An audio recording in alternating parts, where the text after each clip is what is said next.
Hi hello friends, welcome back to Netra village lifestyle YouTube channel. ನಾನು ನಿಮ್ಮ ಪ್ರೀತಿಯ ನೇತ್ರ. ಎಲ್ಲರೂ ಹೇಗಿದ್ದೀರಾ? ಐ ಹೋಪ್ ಎಲ್ಲರೂ ಚೆನ್ನಾಗಿದ್ದೀರಾ ಅಂತ ಹೇಳ್ತಾ ಬನ್ನಿ ಇವತ್ತಿನ ವ್ಲಾಗನ್ನು ಸ್ಟಾರ್ಟ್ ಮಾಡೋಣ. ಆ್ಯಂಡ್ ಇವತ್ತಿನ ವ್ಲಾಗನ್ನು ಸ್ಟಾರ್ಟ್ ಮಾಡೋದಕ್ಕಿಂತ ಮುಂಚೆ ಒಂದು ವಿಷಯ ಇದೆ.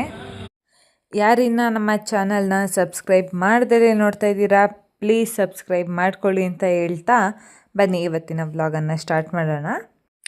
ಎಂದಿನಂತೆ ಇವತ್ತೂ ಸಹ ಬೆಳಗ್ಗೆ ಎದ್ದೇಳ್ತಿದ್ದಾಗೇ ನಮ್ಮ ಹೆಣ್ಮಕ್ಳು ದಿನಚರಿ ಅಂತೂ ನಾರ್ಮಲಾಗಿ ಇದ್ದೇ ಇರುತ್ತಲ್ಲ. ಅದಕ್ಕೆ ನಾನು ಅಷ್ಟೇ ಇವತ್ತು ಭಾನುವಾರ ಆಗಿರೋದ್ರಿಂದ ನಾನು ಎದ್ದಿರೋದನ್ನು ಸ್ವಲ್ಪ ಲೇಟಾಗೇ ಎದ್ದಿದ್ದೀನಿ. ಸೊ ಅದಕ್ಕೆ ಎದ್ದಿದ ತಕ್ಷಣವೇ ಬಂದು ಫಸ್ಟ್ ಹೊರಗಡೆ ಎಲ್ಲ ಕಸ ಗುಡಿಸ್ಕೊಂಡು ಹೊಸ್ಲಿಗೆಲ್ಲ ಒರೆಸಿ ಅರ್ಶಿನ ಕುಂಕುಮ ಇಟ್ಟು ರಂಗೋಲಿ ಇಟ್ಟು ಮತ್ತು ಈಗ ಬಾಗಿಲಿಗೆಲ್ಲ ನೀರು ಹಾಕ್ಕೊಂಡು ಬಾಗಿಲು ಮುಂದೆ ಎಲ್ಲ ಕಸ ಗುಡಿಸ್ಬಿಟ್ಟು ಈಗ ರಂಗೋಲಿಯನ್ನು ಬಿಡಿಸ್ಕೊತಾ ಇದ್ದೀನಿ. ಈ ನಡುವೆ ಅಂತ ನನಗೆ ಮುಂಚೆ ಎಲ್ಲ ನಾನು ಚುಕ್ಕಿಗಳನ್ನು ಇಟ್ಬಿಟ್ಟು ಅಂದರೆ ಸೆಂಟ್ರಲ್ಲಿ ಚುಕ್ಕಿ ಇಟ್ಬಿಟ್ಟು ಚುಕ್ಕಿ ರಂಗೋಲಿನ ಬಿಡ್ತಾಯಿದ್ದೆ. ಈಗಲೂ ಅಷ್ಟೇ ಚುಕ್ಕಿ ರಂಗೋಲಿ ಬಿಡ್ತೀನಿ, ಬಟ್ ಆದರೆ ಅದರಲ್ಲಿ ಸುತ್ತ ರಂಗೋಲಿ ಅಂತ ಬರುತ್ತಲ್ಲ, ಸೊ ಅದ್ರ ಮೇಲೆ ಸ್ವಲ್ಪ ಕ್ರೇಜ್ ಜಾಸ್ತಿ ಆಗಿದೆ ಅಂತಲೇ ಹೇಳ್ಬೋದು. ಸೊ ಅದಕ್ಕೋಸ್ಕರ ಈ ನಡುವೆ ನಾನು ಅದನ್ನೇ ಯೂಟ್ಯೂಬಲ್ಲಿ ಆ್ಯಂಡ್ ಪಿಂಟ್ರೆಸ್ಟಲ್ಲಿ ಆ್ಯಪ್ಗಳಲ್ಲಿ ನೋಡಿಕೊಂಡು ಈ ನಡುವೆ ಆ ರಂಗೋಲಿಯನ್ನು ಬಿಡೋದನ್ನ ಸಹ ಕಲ್ತ್ಕೊತಾ ಇದ್ದೀನಿ. ಇನ್ನು ರಂಗೋಲಿ ಎಲ್ಲ ಬಿಟ್ಟಾದಮೇಲೆ ಇನ್ನು ಹೂ ಕುಯ್ಕೊಬೇಕಿತ್ತಲ್ಲ ಪೂಜೆಗೆ.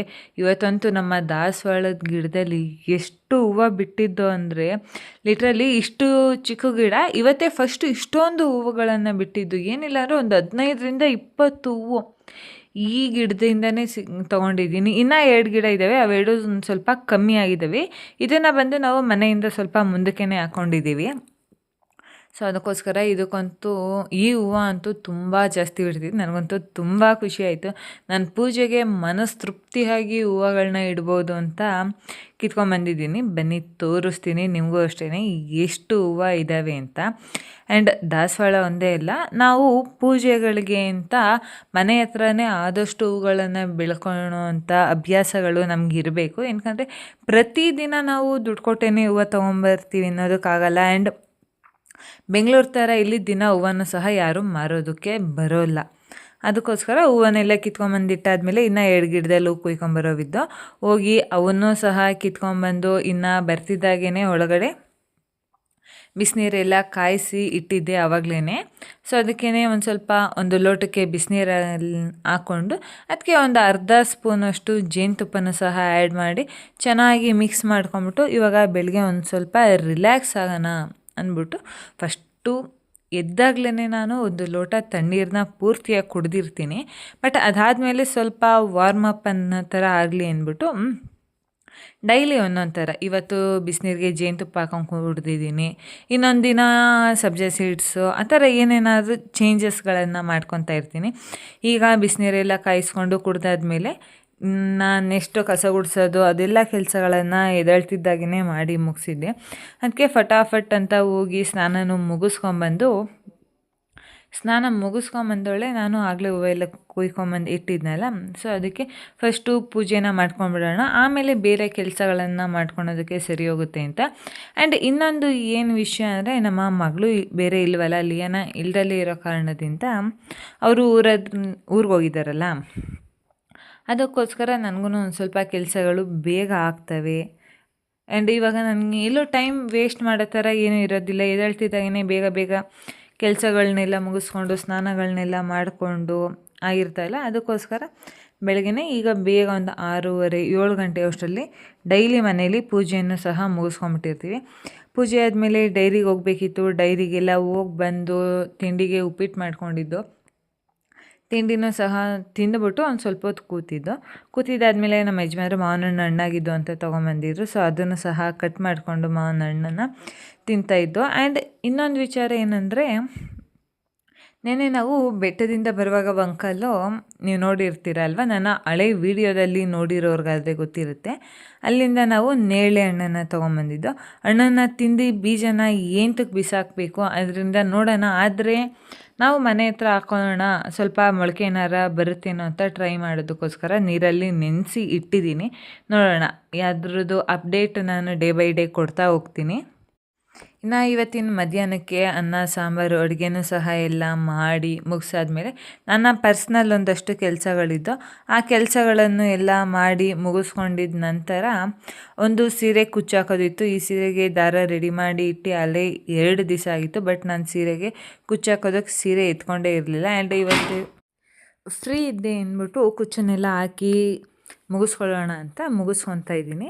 ಆ್ಯಂಡ್ ಬೇಸ್ ಲೈನ್ನ ಬಂದು 6 ಎಳೆ ದಾರದಿಂದ ನಾನು ಬೇಸ್ ಲೈನನ್ನು ಮಾಡಿಕೊಂಡು ಕುಚ್ಚು ಕಟ್ಟೋದಕ್ಕೆ 120 ಎಳೆ, 140 ಎಳೆ, 150 ಎಳೆ ದಾರಗಳನ್ನ ತೊಗೊತೀನಿ. ಆ್ಯಂಡ್ ಈ ಕುಚ್ಚನ್ನು ಕಟ್ಟೋದಕ್ಕೆ ನಾನು 120 ಎಳೆನ ದಾರ ತೊಗೊಂಡಿದ್ದೆ. ಆ್ಯಂಡ್ ಕಲರ್ ಕಾಂಬಿನೇಷನ್ ಅಂತೂ ನೀವು ನೋಡ್ಬೋದು ಎಷ್ಟು ಚೆನ್ನಾಗಿದೆ ಅಂತೀರಾ.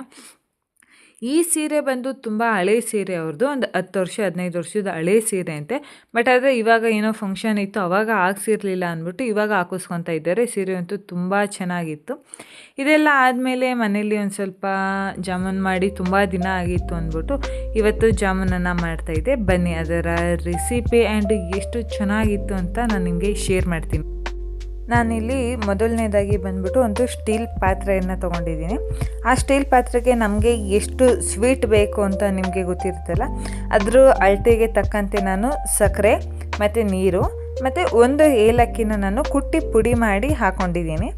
ಇಷ್ಟನ್ನು ಇವಾಗ ಸ್ಟವ್ ಮೇಲೆ ಇಟ್ಬಿಟ್ಟು ಚೆನ್ನಾಗಿ ಮಳ್ಳೋ ರೀತಿಯಾಗಿ ಮಳ್ಳಿ ಪಾಕ ಬರಬೇಕು ಅನ್ನೋ ಅಂಥ ಅವಶ್ಯಕತೆ ಏನಿಲ್ಲ. ಇದು ಪಾಕ ಬರದಲ್ಲೇ ಇದು ಚೆನ್ನಾಗಿ ಮಳ್ಳಿ ಒಂದು 1/2 ಅವರ್ ಇಲ್ಲ ಒಂದು 20 ನಿಮಿಷನಾದರೂ ಮಳ್ಳಾದಮೇಲೆ ಇಲ್ಲಿ ಬಂದು ನಾನು ಈಗ ಹಸಿಟ್ಟನ್ನು ಕಲಿಸ್ಕೊಳ್ಳೋದಕ್ಕೆ ರೆಡಿ ಮಾಡ್ತಾಯಿದ್ದೀನಿ. ಹಸಿಟ್ಟನ್ನು ಕಲಿಸ್ಕೊಳ್ಳೋದಕ್ಕೆ ನಾನು ಬಂದು 1 ಬಟ್ಲಷ್ಟು ಹಾಲಿನ ಪೌಡರು ಮತ್ತು 1 ಬಟ್ಲಷ್ಟು ಜಾಮೂನ್ ಪೌಡರನ್ನು ನಾನು ಜಲ್ದಿ ಇಟ್ಕೊಂಡು ಅದಕ್ಕೆ ನಮಗೆ ಕನ್ಸಿಸ್ಟೆನ್ಸಿಗೆ ಎಷ್ಟು ಬೇಕೋ ಅಷ್ಟು ಹಾಲನ್ನು ಹಾಕಿ ಕಲಿಸ್ಕೊತಾ ಇದ್ದೀನಿ. ನೋಡ್ತಾ ಇರ್ಬೋದು ನೀವಿಲ್ಲಿ ನಾನು ಎಷ್ಟು ಮೃದುವಾಗಿ ಕಲಿಸ್ಕೊಂಡಿದ್ದೀನಿ ಅಂತ. ಚಪಾತಿ ಹಸಿಟ್ಗಿಂತ ಸ್ವಲ್ಪ ಸಾಫ್ಟಾಗಿ ಇರಬೇಕು. ಈಗ ಅದನ್ನೆಲ್ಲ ಕಲಿಸ್ಕೊಂಡು ಒಂದು 5 ಮಿನಿಟ್ಸ್ ಬಿಟ್ಟಾದಮೇಲೆ ಇವಾಗ ನಿಮಗೆ ತುಂಬ ಸಣ್ಣದಾಗಿ ಉಂಡೆ ಬೇಕು ಅಂದರೆ ಸಣ್ಣದಾಗಿ ಮಾಡ್ಕೊಬೋದು. ಇಲ್ಲ ನಮ್ಮನೇಲಿ ಸ್ವಲ್ಪ ದಪ್ಪದಾಗಿ ಇಷ್ಟಪಡ್ತಾರೆ ಜಾಮೂನನ್ನು ಅನ್ನೋ ಥರ ಆದರೆ ನೀವು ಉಂಡೆನ ದಪ್ಪದಾಗೂ ಸಹ ಮಾಡ್ಕೊಬೋದು. ನಮ್ಮ ಮನೆಯಲ್ಲಿ ಬಂದು ಮೀಡಿಯಮ್ ಆಗಿ ನಾವು ಜಾಮೂನ್ ಉಂಡೆಗಳನ್ನು ಮಾಡೋದು. ಅದಕ್ಕೆ ನೋಡ್ತಾ ಇರ್ಬೋದು ನೀವು ನಾನು ಮೀಡಿಯಮ್ ಆಗಿ ಉಂಡೆಗಳನ್ನು ಹಾಕ್ಕೊತಾ ಇದ್ದೀನಿ. ಈ ಥರ ಚೆನ್ನಾಗಿ ಸ್ವಲ್ಪ ಕಿತ್ಕೊಂಡು ಕೈಯಲ್ಲಿ ಪ್ರೆಸ್ ಮಾಡಿ ಒತ್ತಿ ಉಂಡೆಗಳನ್ನೆಲ್ಲ ಹಾಕಿ ಮುಗಿಸ್ಕೊಂಡಾದ್ಮೇಲೆ ಒಂದು ಬಾಣಲಿಯಲ್ಲಿ ಸ್ವಲ್ಪ ಎಣ್ಣೆ ಇದ್ರೂ ನಾವು ಜಾಮೂನ ಆರಾಮಾಗಿ ಮಾಡ್ಕೊಬೋದು. ಇಲ್ಲಿ ನೋಡಿ ನಾನು ಇಷ್ಟೇ ಎಣ್ಣೆಯನ್ನು ಹಾಕ್ಕೊಂಡಿರೋದು. ಈಗ ಎಣ್ಣೆ ಕಾಯ್ದಿದೆಯಾ ಅಂತ ಸ್ವಲ್ಪ ಹಾಕಿ ಚೆಕ್ ಮಾಡಿರ್ತಾ ಇದ್ದೀನಿ. ಈಗ ಎಣ್ಣೆ ಕಾಯ್ದಿದ್ದು ಈಗ ಒಂದೊಂದೇ ಉಂಡೆಗಳನ್ನು ನಾವು ಎಣ್ಣೆ ಬಾಣಲಿಯಲ್ಲಿ ಹಾಕ್ಬಿಟ್ಟು 2 ಸತಿ ಡೀಪ್ ಫ್ರೈ ಥರ ಮಾಡ್ಕೊಬೇಕು. ಫಸ್ಟ್ ಟೈಮ್ ನಾವು ಫ್ರೈ ಮಾಡುವಾಗ ಸ್ವಲ್ಪ ಅರ್ಧ ಭಾಗದಷ್ಟು ಉಂಡೆಗಳನ್ನು ಹಾಕ್ಕೊಂಡು ಇದನ್ನು ಅಷ್ಟೇ ಆಫ್ ಫ್ರೈ ಆಗೋವರೆಗೂ ಹಿಂಗೆ ಚೆನ್ನಾಗಿ ಹಿಂದೆ ಮುಂದೆ ಮಾಡಿಕೊಂಡು ಫ್ರೈ ಮಾಡಿಸ್ಕೊಂಡು ತೆಗೆದು ಸೈಡಲ್ಲಿ ಎತ್ತಿಟ್ಕೊಬೇಕಾಗುತ್ತೆ.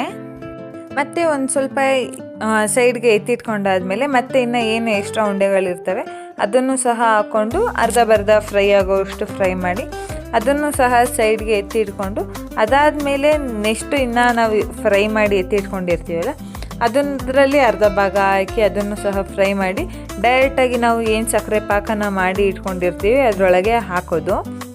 ಇದೇ ಥರ ಸೇಮ್ ನೆಕ್ಸ್ಟ್ ಇರುವಂಥ ಉಂಡೆಗಳನ್ನು ಅಷ್ಟೇ ಸೇಮ್ ಅದೇ ರೀತಿಯಾಗಿ ಫ್ರೈ ಮಾಡಿ ಡೈರೆಕ್ಟಾಗಿ ಸಕ್ಕರೆ ಪಾಕದಲ್ಲಿ ಹಾಕಿ ಒಂದು 3 to 4 ಅವರ್ಸ್ ಎತ್ತಿಟ್ಟು ಅದನ್ನು ಒಂದು 1/2 ಅವರ್ ಫ್ರಿಜ್ಜಲ್ಲಿ ಇಟ್ಬಿಟ್ಟು ಆಮೇಲೆ ತೆಗೆದು ಬೌಲ್ಗೆ ಸರ್ವ್ ಮಾಡ್ಕೊಂಡು ತಿಂತಿದ್ರಂತೂ ಎಷ್ಟು ಚೆನ್ನಾಗಿರುತ್ತೆ ಅಂತೀರಾ. ಇಲ್ಲಿ ನೋಡ್ತಾ ಇರ್ಬೋದು ನಾನು ಮಾಡಿರುವಂಥ ಜಾಮೂನಲ್ಲಿ ಒಂದೇ ಒಂದು ಜಾಮೂನು ಸಹ ಒಡ್ಕೊಂಡಿಲ್ಲ ಮತ್ತು ಒಳಗಡೆ ಗಂಟು ಬರೋದಿಲ್ಲ ಜಲ್ಡೆ ಹಿಡ್ದು ಮಾಡೋದ್ರಿಂದ. ಇದಾಗಿತ್ತು ನನ್ನ ಇವತ್ತಿನ ವಿಡಿಯೋ.